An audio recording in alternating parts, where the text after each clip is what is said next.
Boa tarde, pessoal. Tudo bem com vocês?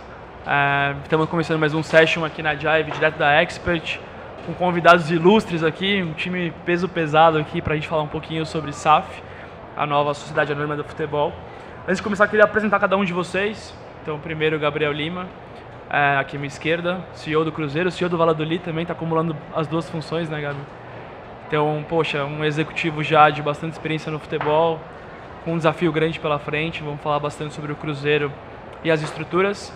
Léo Coelho, sócio-diretor, né? Léo, MD Partner lá da Álvares Marçal, também um dos sócios responsáveis pela área de reestruturação e está encabeçando esse novo desafio que é o esporte e o entretenimento dentro da reestruturação. Então, uma firma super renomada. Obrigado, Léo, pela presença. Rodrigo Monteiro Castro, sócio do MCS, Monteiro Castro Setoguchi Advogados, coautor ou co-idealizador da lei da SAF e também um dos responsáveis por julgar aqui o que seria o melhor modelo para o futebol brasileiro e ajudou bastante nas discussões jurídicas e técnicas do tema. Então eu queria agradecer, senhores, a presença de vocês. Para a gente possa bater um papo aqui, uma linha de passe, para a gente bater uma bola aqui, trocadilhos à parte sobre o futebol e os desafios que a gente tem. A própria Jive também está encabeçando algumas operações e está bastante animada com o produto. Então a ideia é a gente bater um pouquinho de papo sobre os desafios da lei. E, bom, eu estava até vendo ontem um pouco do Ronaldo e o pessoal falou sobre um ano da lei da SAF, né? Então, a gente vai, acho que semana que vem, a gente faz um ano da promulgação pelo presidente Jair Bolsonaro. E um dos pontos, Rodrigo, eu queria começar contigo, que você participou ali do embrião, né? Foram quase 6 anos, né? Você estava comentando de trabalho. E eu acho que seria legal fazer uma retrospectiva do que vocês pensaram do grupo de trabalho que foi montado desde lá de trás, nos primeiros projetos de lei, as primeiras estruturas, e onde a gente chegou hoje, né? Com os acertos, talvez com os, podemos chamar de ainda, erros ou pontos a serem desenvolvidos na lei ainda. A gente já teve algumas transações dentro do futebol, então dá para ter uma ideia para onde a gente está caminhando. Eu acho que seria legal te ouvir, assim, dos bastidores lá atrás, da onde a gente chegou, para onde a gente vai, para depois a gente ir puxando outras questões aqui. Boa tarde, é um prazer enorme estar aqui hoje. Numa mesa realmente pesada, eu diria, se há um peso pesado aqui é o nosso anfitrião, né, o Marcelo. Conhece tudo, de tudo, é um cara fenomenal e entusiasta, um grande cara de mercado. Então você é o nosso capitão aqui, você é o grande peso pesado dessa moderador mesa aqui desse time forte aqui. Obrigado novamente pelo convite. Assim, deixa eu tentar fazer em poucas palavras uma retrospectiva, Marcelo. Isso começa sem um propósito, né? Quando eu e um outro advogado, o Mansur, fomos convidados para reformar o Estatuto de São Paulo, e naquela reforma a gente fez algo teoricamente perfeito, SG, BGC, governança, blá blá blá blá blá. A gente chegou à conclusão de que não ia servir para nada. A gente tinha um problema de modelo de propriedade no Brasil, né? O modelo de propriedade do futebol no Brasil. E que todos aqueles instrumentos seriam utilizados dentro de clubes para reforçar uma estrutura que é ineficiente, que nos dias de hoje se mostra inviável. Quebrou o futebol brasileiro, 11 bilhões de dívidas, etc. Então, a partir daí foi um estudo de mais ou menos 20 países, o que tinha acontecido e o que não tinha acontecido no Brasil. A gente começa a propor ideias, a discutir, debater com todos os agentes que vocês possam imaginar, jornalistas, gente de mercado, jogadores e assim vai. E assim nasce o embrião da SAF, o primeiro projeto que é apresentado no Congresso. E a gente teve, acho que a chance aqui durante 6 anos de ouvir muita gente, ouvir críticas, ajustar. Aqui temos 2 que participaram desse processo também, que vão falar. E com isso a gente foi melhorando o modelo, né? E chega a um objetivo. Qual é o nosso objetivo? O objetivo de todo mundo. Há um ativo que é um dos 4 bilhões e meio de pessoas que acompanham o futebol no planeta. O Brasil tem todos os elementos de uma indústria, jogadores, a time, seleção, etc. 140 milhões só no Brasil que acompanham o futebol. E a gente nunca pensou isso como uma atividade relevante do ponto de vista esportivo, claro, mas social e econômico também. Então, qual a ideia da lei? Não é criar um tipo de empresa formal, como fez a Lei Pelé, é criar um ambiente, um novo mercado. A SAF, então, é um instrumento de legitimação que vai dar segurança para quem? Para os investidores, que vão poder encontrar os proprietários do futebol, que são os clubes. Então a ideia é justamente essa, num ambiente minimamente regulado, oferecer segurança, transparência, para que se possa financiar uma atividade que é praticada, é reconhecida em todos os cantos do Brasil. Feito isso, a gente depois teve, acho que, um momento de sorte. Quem apresentou o projeto foi o senador Rodrigo Pacheco, depois vira presidente, e a lei passa, com apoio assim, fenomenal do senador Portinho. Fez um trabalho de relatoria incrível e movimentou o Senado em 6 meses, depois, né, da presidência do Rodrigo, esse projeto vira lei. Num ano, o que eu posso, para passar a bola aqui, o que a gente pode imaginar? No início, Marcelo, as pessoas que dominavam essa estrutura histórica do futebol, diziam, tudo bem, mais uma lei que não vai funcionar. Diferentemente de todas as outras, ela não é uma lei formal, ela traz os instrumentos para a solução das questões, né? E começam a se notam, né, interesses de investidores, de pessoas ligadas ao mundo empresarial, até que vem o caso Ronaldo. E aqui nós temos a pessoa ideal, um dos responsáveis para aqui falar sobre isso. Quando o Ronaldo entra, o mercado no Brasil, o Brasil falou, o que está acontecendo? Aliás, não só no Brasil, no mundo. O Ronaldo é uma pessoa que dispensa a apresentação, ele entrou e está se investindo no processo, sabe? Depois vem Textor, aí depois vem 777 com o Vasco. E aí eu acho que cai a ficha, peraí, o que está acontecendo no Brasil, né? Então eu acho que um ano que a gente pode dizer, toda lei vai ter que passar um período de adaptação, de acomodação, de interpretação, formação de jurisprudência, mas quem imaginaria que em um ano, que eu saiba, tem mais ou menos uns 25 projetos em encaminhamento, de clubes relevantes, menores, regionais, nacionais. Eu acho que esse é o sinal de que todo esse esforço ele vai ajudar o país a transformar a atividade e a trazer renda, a distribuir riqueza, a melhorar condições sociais em função de uma indústria que é monumental. Nada no planeta que não, na questão de eufemismo, se compara ao futebol. 4 bilhões de pessoas acompanham o futebol. Sem dúvida. Acho que é isso. Não, eu acho que assim, a parte do marco regulatório acho que é inegável, acho que realmente foi um trabalho para o setor. E eu acho que puxando o gancho, Léo, você trabalhou talvez no primeiro projeto de reestruturação do futebol brasileiro pré-SAF. Então o Léo é nosso pré-histórico aqui de trabalho realmente dentro do mercado de futebol. E Léo, eu queria te fazer uma pergunta que o que a SAF de fato mudou do ponto de vista de reestruturação de empresas? A Álvares ela é super conhecida mundialmente por ser uma empresa que capitaneia reestruturações super complexas. Acho que tem algumas na bagagem aí, tanto no Brasil quanto fora. E o futebol, eu acho que de fato é um paciente respirando por aparelhos, assim, e clubes que perigam realmente encerrarem a atividade. Alguns deles terminam histórias, clubes centenários, com milhares ou milhões de torcedores. E do ponto de reestruturação, agora do ponto de vista mais técnico, você viu a mudança de chave, você viu realmente a transição para um modelo, quem sabe, associativo, para um modelo mais profissional de sociedade anônima. O que você enxerga, Léo, que mudou nessa transição, que facilitou realmente a vida do clube, dos investidores e todo do ambiente corporativo do futebol? Legal, bom, primeiro, boa tarde.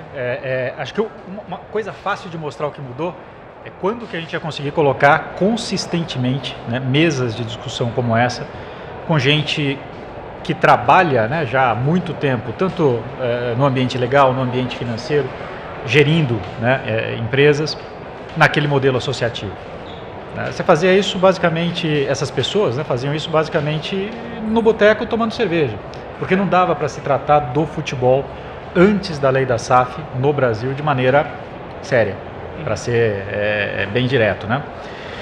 Então, acho que a grande diferença é o seguinte, eu costumo dar um exemplo, que quando a gente montou os primeiros estudos, né, na Álvares e Marçal, para montar uma área de futebol, isso foi lá em 2018, bem antes da lei da SAF, a gente não conseguiu tirar isso do papel, né, porque a gente encontrava um mercado que tinha uma complexidade de dívida, que é o que a gente gosta de fazer, a gente gosta de pegar dívida complexa e tratar, mas que não tinha os incentivos por parte do devedor para negociar essa dívida.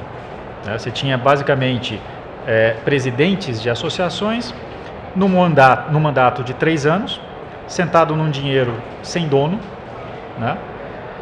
E que não tinha accountability nenhum, o cara não tinha que prestar conta de nada. Então, muito difícil você chegar para um cara como esse e falar assim, olha, eu vou entrar, teu clube precisa, tua associação precisa entrar num modelo de reestruturação que vai tomar mais do que 3 anos, muito provavelmente. Pô, 3 anos eu preciso ganhar título.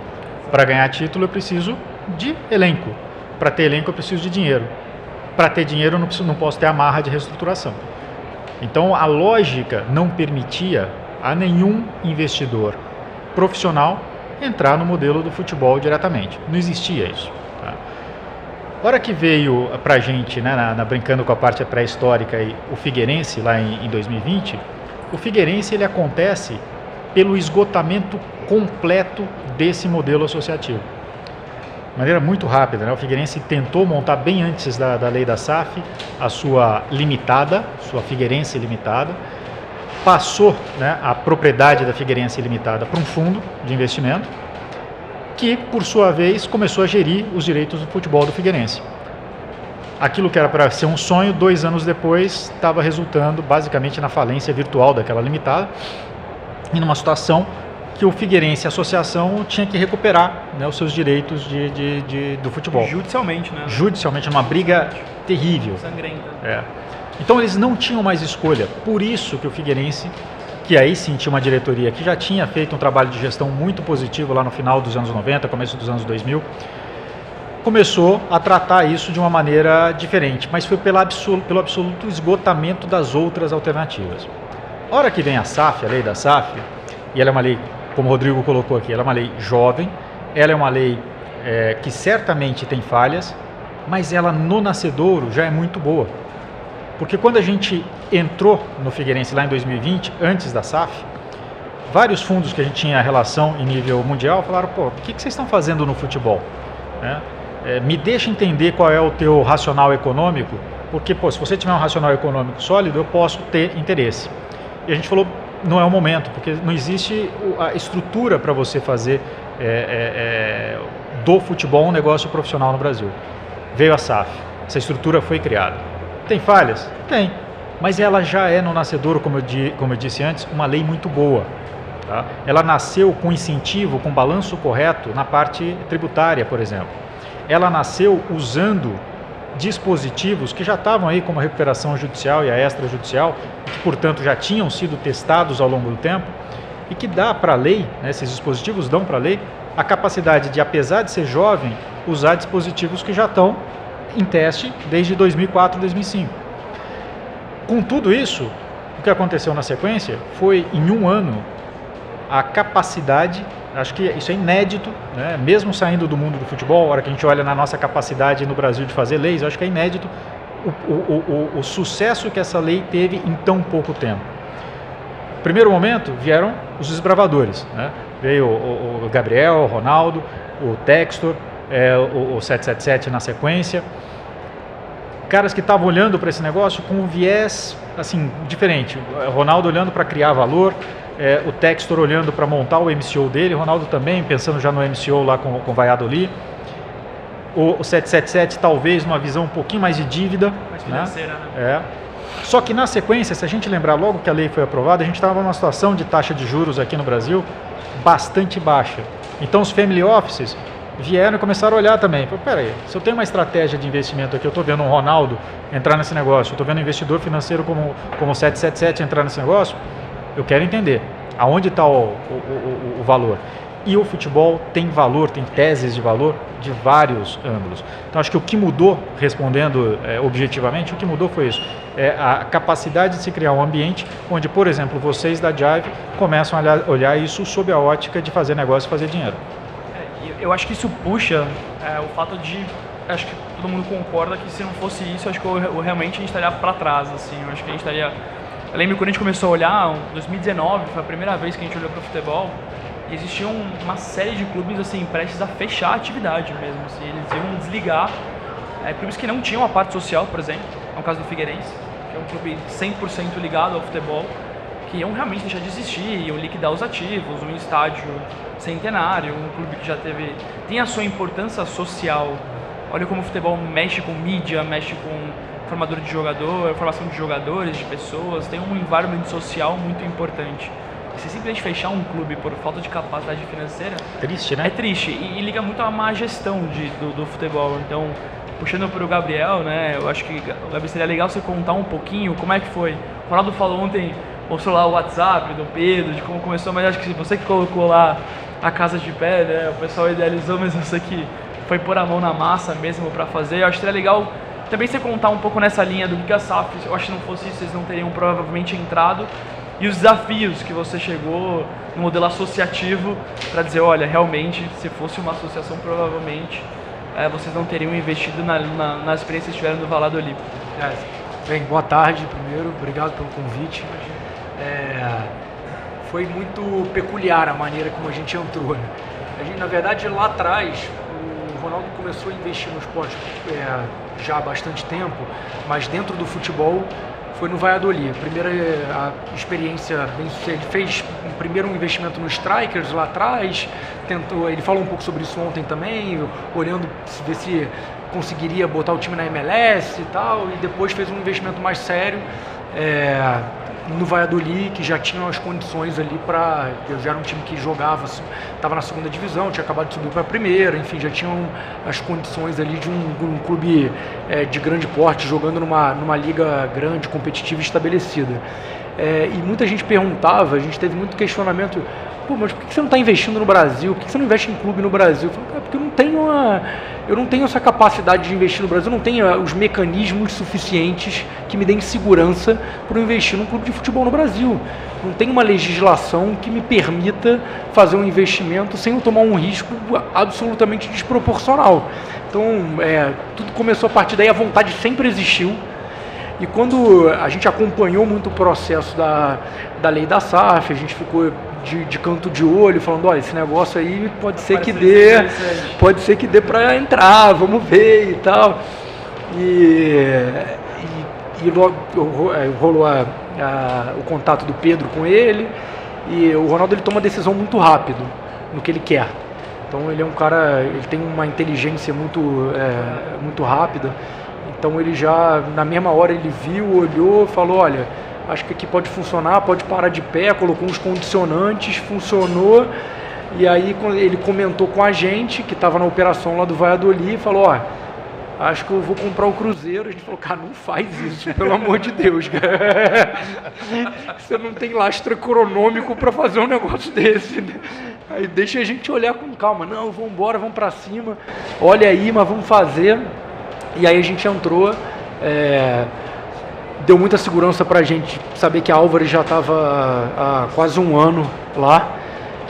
Eu já conheci algumas pessoas da Álvares que estavam trabalhando no projeto do Cruzeiro, então começou a fluir muito rápido. Então a gente fez o primeiro call, que foi um call com a XP e a Álvares, já para entender número, a gente já recebeu muita documentação, e assim, foi no dia, isso foi final de novembro, início de dezembro. Quando eu vim para o Brasil em dezembro para curtir minhas férias vamos lá, vamos fazer as primeiras reuniões, vamos dar uma olhada assim. Aí eu já trabalhei no dia 23, 24, 25 de dezembro, era para eu ter voltado dia 6 de janeiro, eu não voltei, fiquei aqui quase um mês. Tá morando em BH. E estou morando em BH agora. Então o processo foi um processo que consumiu muito da gente, né? Então, principalmente a gente tomou uma decisão lá atrás, que era uma decisão que era pouco convencional, que se fosse um M&A tradicional, você faz a due diligence, você olha com calma, você coloca as suas condições, você negocia, você vai, você volta e você fecha o negócio ou não fecha. No nosso caso, era assim, o Campeonato Mineiro começa em janeiro. Tem que montar um elenco, tem que ter técnico, tem que ter diretor de futebol. Se a gente não entrasse assumindo o futebol, a gente provavelmente ia voltar 10 casinhas para trás ou ia ficar um ano como um passageiro da agonia ali. Então a gente falou, a única condição que a gente tem é a gente estar com o MOU assinado. Antes da gente fechar os documentos definitivos, a gente precisa assumir o futebol.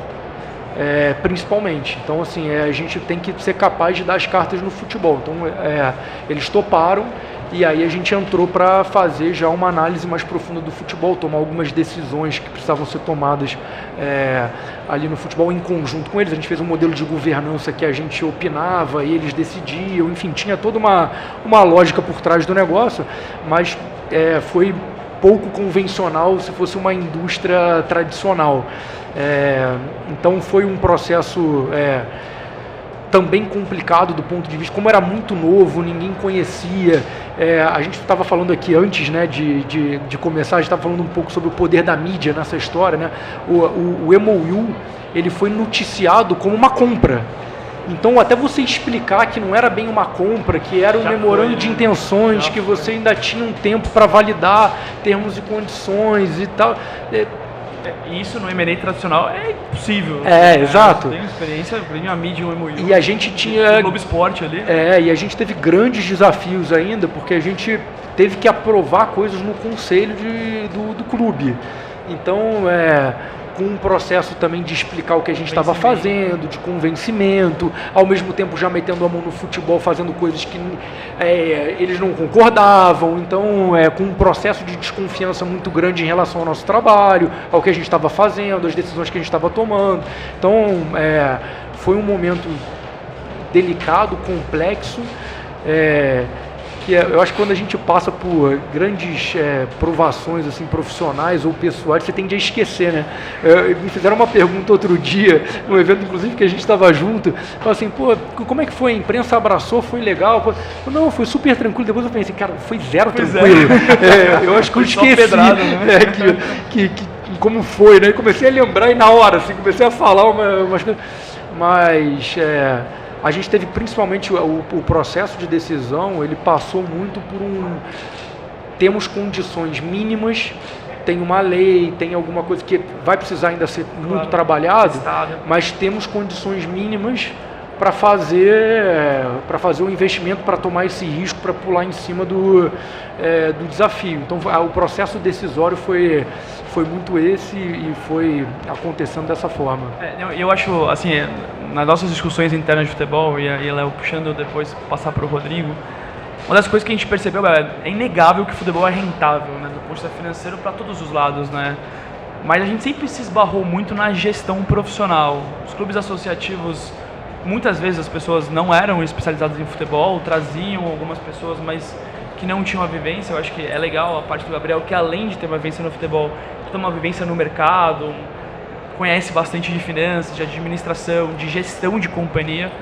Eu acho que isso é notório. Então, Léo, minha pergunta nas nossas discussões a gente tinha, o dinheiro ele é diretamente proporcional aos investimentos, à performance esportiva, né? Então a gente estava comentando lá fora um pouquinho disso. Eu queria te ouvir, porque eu acho que você está com a cabeça mais fresca com relação a isso, ou seja, uma gestão profissional, investidores, ela, claro, nunca vai garantir uma performance esportiva, mas o futebol ele é rentável, desde também, claro, tem uma performance esportiva razoável.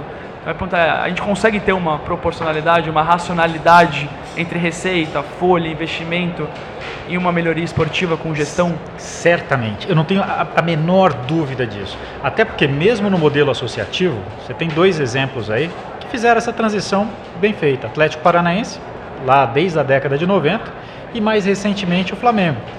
Então conseguiram com gestão, conseguiram com a capacidade de colocar, né, a pressão pelo desempenho desportivo, fazendo parte da equação, mas não liderando a definição de alocação de recursos.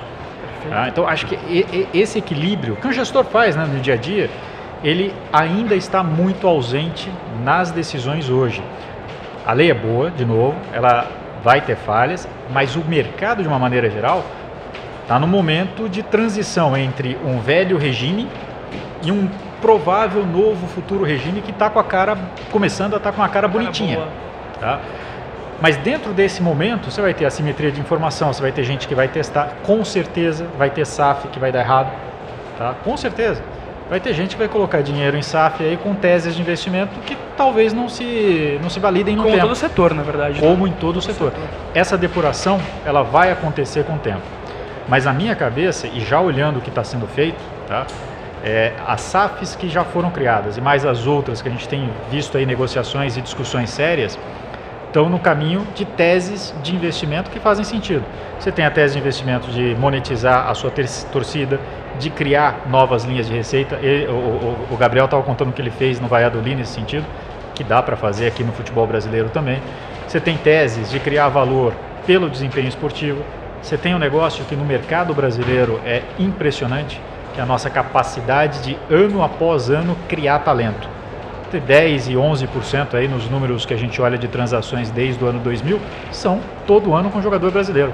Isso é mais, em termos de condições de competitividade, é mais do que o agronegócio encontrou, porque o agronegócio brasileiro é talvez o único negócio de larga escala em clima tropical. Então teve que investir em tecnologia e mudar o ambiente para fazer acontecer. O futebol não.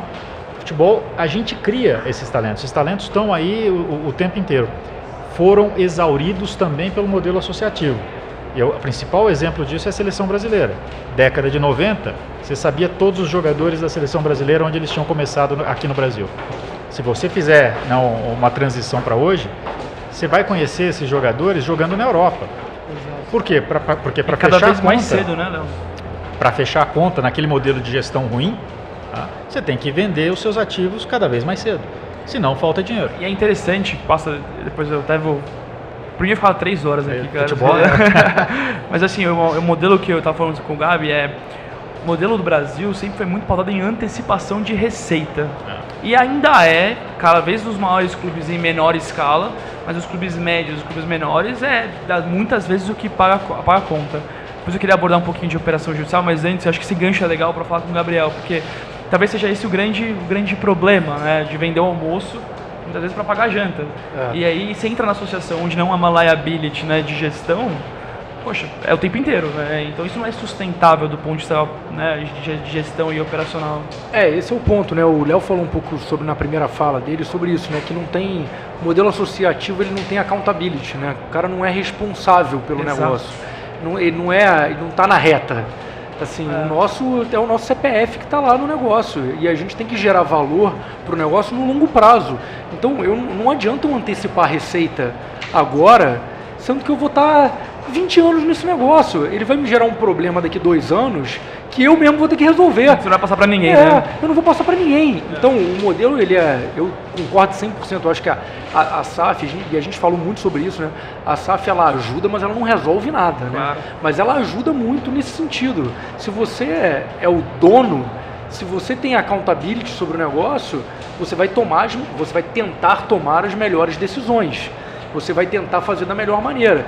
E você antecipar todas as suas receitas de maneira irresponsável para poder botar tudo num elenco, para poder fazer, certamente não é a melhor forma.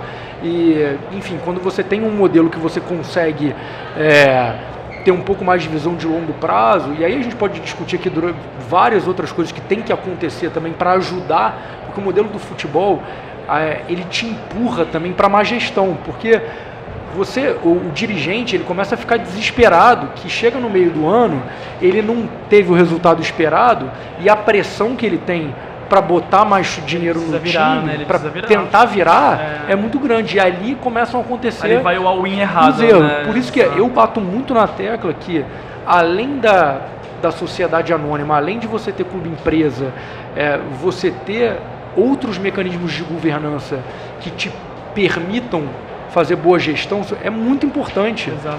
Então você ter um pouco de para mim, por exemplo, a pedra angular da indústria do futebol tem que ser o fair play financeiro, porque isso vai impedir que os dirigentes avancem a linha, coloquem mais, cometam loucuras. Então é bem por aí, assim.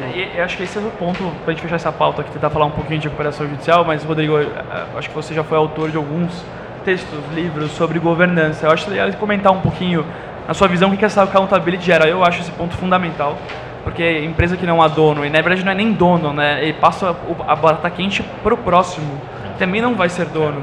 Então você fica num looping errado de antecipação, em que em algum momento esse caixa vai furar. É uma questão de tempo, e se tiver uma performance esportiva ruim naquele ano, que pode acontecer, Grêmio. acabou.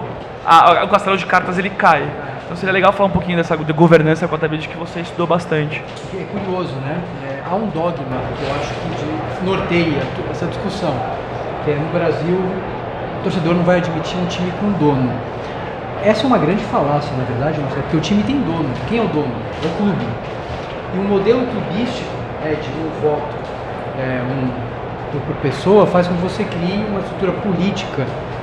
E quem manda no final é uma estrutura gerencial, o controle gerencial, formado por pessoas que têm habilidade política e não necessariamente empresarial. E o futebol, como nenhuma outra atividade, tem a capacidade de transformar um intelectual num ogro e um ogro num intelectual. Não à toa que a gente vê hoje gente de mercado que vendeu sua companhia, quando assume a presidência de um clube, fala: não quero, aqui não vai ter mercado, aqui é do povo. Mentira, né?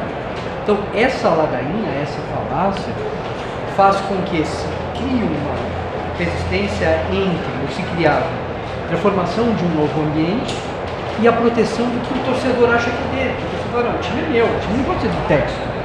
Antigamente ele diria, hoje ele fala: Textor, eu preciso de você. Estamos juntos, né? Estamos juntos, né? Então mudou toda essa lógica. E na concepção da lei, para falar de questão de recuperação e accountability, etc., qual que era a nossa preocupação? O Gabriel falou, a SAF não é a solução. Óbvio que não. É uma via, né? É um instrumento, mas que vai trazer credibilidade, vai trazer perspectiva, vai atrair as pessoas dentro de um modelo, aí sim, conhecido, porque quem investir na SAF sabe como ela funciona, com uma governança mínima, com instrumentos de controle mínimo. Quem é o investidor, você vai ter que abrir dependendo da estrutura, né? Sim. Instrumentos de recuperação, Compliance. Solução de passivo, centralização de execuções, recuperação judicial, um modelo tributário próprio, porque aqui existe um aviso. O Estado, pela primeira vez na história, dizendo ao mercado em geral que existe uma preocupação com o futebol. E essa preocupação de formação do ambiente parte desta política, de um regime tributário específico. E aí a gente complementa com outros elementos, como que a gente tentou fazer o financiamento disso via debênture e FUT, e um aspecto social que é bonito, né, que são os convênios entre SAF e escolas públicas. Então se forma um ambiente que, ao atrair todo mundo vai conhecer as normas, por onde vai poder andar e como vai poder ser responsabilizado, como o Gabriel falou, Léo também. Aqui são as leis da cidade anônima. Então, deveres fiduciários, responsabilidade, lei e escovação de responsabilidade e vários outros elementos. Ou seja, pela primeira vez, que não é para parodiar nenhum presidente não, mas pela primeira vez em 140 anos, desde que começou a jogar bola neste país, se olhou e se olha para o futebol como uma atividade relevante para o país, algo que tem que contribuir para a sua formação, afirmação, inserção social e desenvolvimento econômico a partir de um ambiente conhecido. Então daí a gente pode extrair todas as técnicas de accountability, por exemplo, de governança, de controle. E acho que o segundo ponto, a gente tem pouco tempo aqui, mas eu queria pegar a opinião de vocês, dois estão passando por isso agora. A gente na Jive trabalha bastante com recuperação judicial e extrajudicial, faz parte do nosso DNA. O Distress ele passa pelos mecanismos de insolvência que a gente chama, né? Então a gente já faz isso há bastante tempo e a gente vê muita resistência em muitos casos do empresário de entrar num processo, seja por uma questão de porque a gente tinha uma visão errônea, né? Que entrou em recuperação judicial, ele quebrou, né? Pelo contrário, na verdade ele está tentando se reestruturar para ser mais forte. A gente viu casos famosos de reestruturação boas que aconteceram com recuperações judiciais sérias, com pessoas por trás. Então, o Léo está passando por isso agora em outros clientes, e o Gabriel agora junto, né, apoiando ali, na verdade trabalhando junto com a associação na questão da recuperação judicial, que é da associação. Eu queria saber de vocês a importância do Instituto neste momento, né, porque eu acho que esse é o respirador da UTI. Acho que sem ele os clubes de fato não sobrevivem e não é a SAF a única solução. Mas eu queria rapidamente pegar a opinião de vocês dois sobre a importância disso, passar por esse processo. E aí eu acho que é a virada de página. Junto com a SAF, eu acho que essa combinação ela vai trazer frutos em mais gestão, accountability, tudo que a gente comentou. Eu acho que essa é a cereja do bolo. Passando por isso, de fato, eu acho que a gente vai começar a ter um ramp-up bom no futebol brasileiro. Não sei. Bem, posso começar. Eu acho que eu sou mais novo na turma aqui sobre processos de recuperação judicial, como conduzir, como passar os objetivos. E eu tinha muito dessa visão também, recuperação judicial quebrou, né? Então, E foi um processo de aprendizado e que eu acho que o que é bacana do futebol é que ele traz um aprendizado para o grande público do que é. E a gente tem batido muito nessa tecla, falando, o processo de recuperação judicial, na verdade, ele é um instrumento e uma ferramenta para empresas que estão em situação complexa e que é uma ferramenta para você sair dessa situação e se tornar mais forte. Então, a gente fez um trabalho muito de comunicação nesse sentido também para explicar e conseguir fazer com que as pessoas entendessem o que era o processo de recuperação judicial e por que esse negócio era importante para o clube, no nosso caso para o Cruzeiro, para a Associação do Cruzeiro, e eu acho que vai muito por aí. É um processo de aprendizado que vai estar cada vez mais dentro da realidade de várias indústrias do Brasil e já passou por várias, né? Já o agronegócio, por várias, infraestrutura. E que já está muito consolidado, enfim. Não, Gabriel, acho que é isso mesmo. Quando a gente olha a recuperação judicial ou extrajudicial é um freio de arrumação.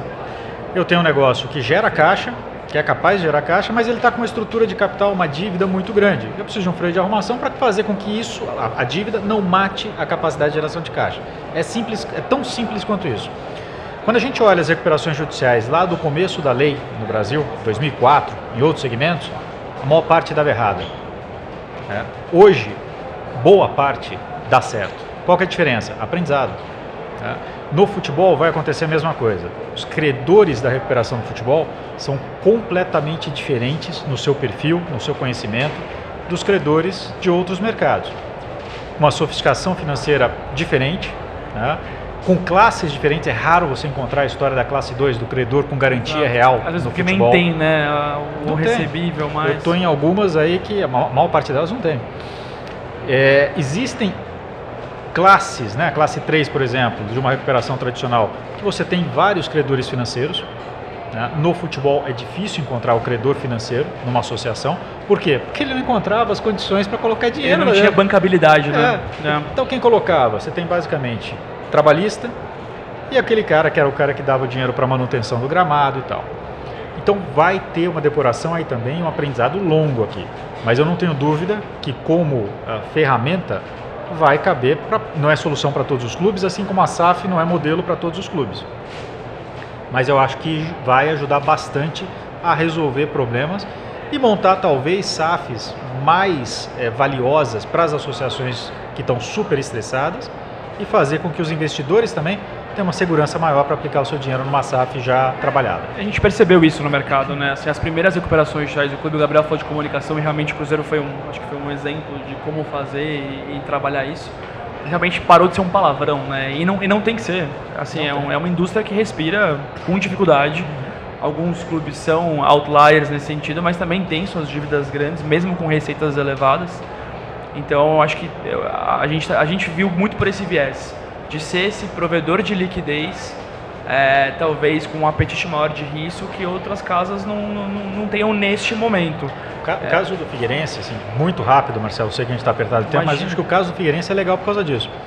Ele não tinha a SAF para ajudar, mas também não tinha condição de continuar do jeito que estava. Então ele usou uma tese arriscada, que perdeu em primeira instância, que é colocar uma associação em recuperação extrajudicial. Na época, fora da lei, né?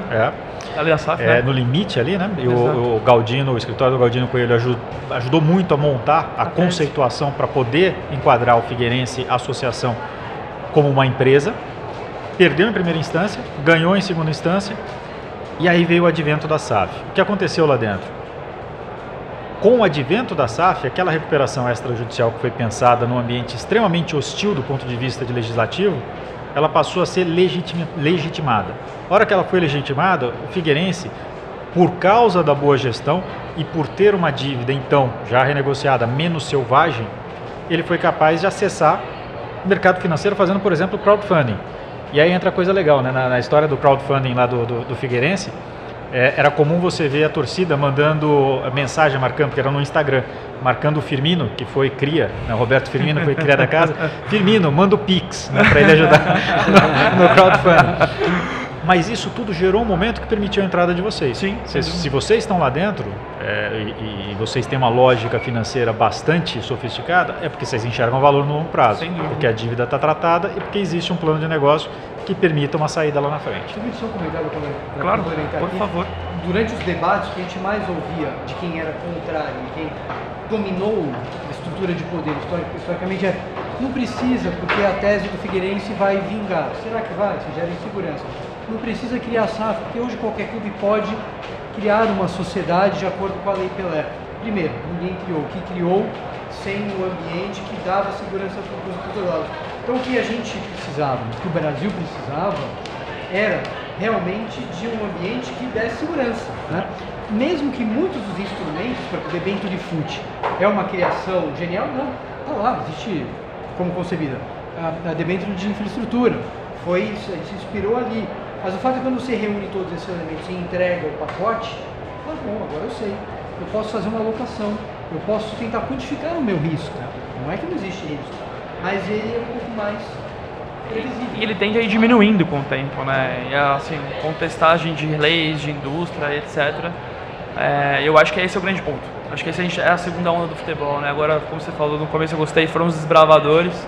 E acho que depois vai começar a fomentar outras formas de capital devem aparecer no futebol e é muito gratificante. A gente imagina, não só do ponto de vista financeiro, a gente falou bastante de finanças, mas do ponto de vista social. O Gabriel estava falando quanto move a paixão, mídia, torcedor. Estava contando aqui um pouco de como os números são assustadores, né? E o Cruzeiro é um gigante do futebol. Eu acho que esse impacto econômico social é relevantíssimo. Uma categoria de base, quanto que um clube gera de economia numa cidade. A gente estava vendo um pouco do Figueirense, né? Quando ir ao estádio, aquele ambiente, quanto move o bairro do Estreito ali, como as pessoas são apaixonadas, é muito bacana. Se você olhar e fizer um comparativo com a Espanha, por exemplo, que é onde a gente tem clube, o futebol, a indústria do futebol na Espanha representa 1,6% do PIB. Então, é um negócio muito relevante. Organizado, o Brasil tem muita possibilidade ainda, a gente tem um terreno pela frente que está muito pouco explorado e extremamente fértil. Então, a gente acredita muito no modelo, acredita muito na indústria, acredita muito no upside que ela ainda pode gerar. Sem dúvida. E aí, melhorar o produto é cada vez mais importante. Então, as discussões de liga, né, que estão começando a surgir, vão exatamente na direção de deixar esse ambiente ainda mais sexy, né, para quem tem interesse em investir. Então, com um produto melhor, organizado na forma de uma liga, os números lá do Javier Tebas, presidente da La Liga, na expectativa dele, uma liga no Brasil tem a capacidade de ser a quinta maior do mundo. E essa é a terceira virada de chave que o futebol vai ter, assim, vai acontecer. 360 graus. Acho que com uma convergência, o Ronaldo falou bastante sobre isso ontem também, eu acho que uma convergência dos clubes, e eu acho que é inevitável. Vão ter que convergir, e eu acho que é uma questão de sobrevivência para muitos, e é questão de virada para outros, assim. Mas acho que a gente se encerrou aqui, estão me cobrando aqui. Senhores, eu queria agradecer novamente a presença, Léo, Gabriel, Rodrigo. Para mim eu ficaria aqui mais umas 3, 4 horas debatendo. A gente é apaixonado não só pelo esporte, mas pelo assunto. É um produto que eu acho que bem trabalhado e bem rentabilizado vai ter um impacto social e econômico não só para investidor, mas para a população em geral. Senhores, de novo, muito obrigado. Espero que a gente possa repetir isso aqui, cara. Assim, sempre um papo muito agradável com vocês. Obrigado. Prazer. Valeu, turma.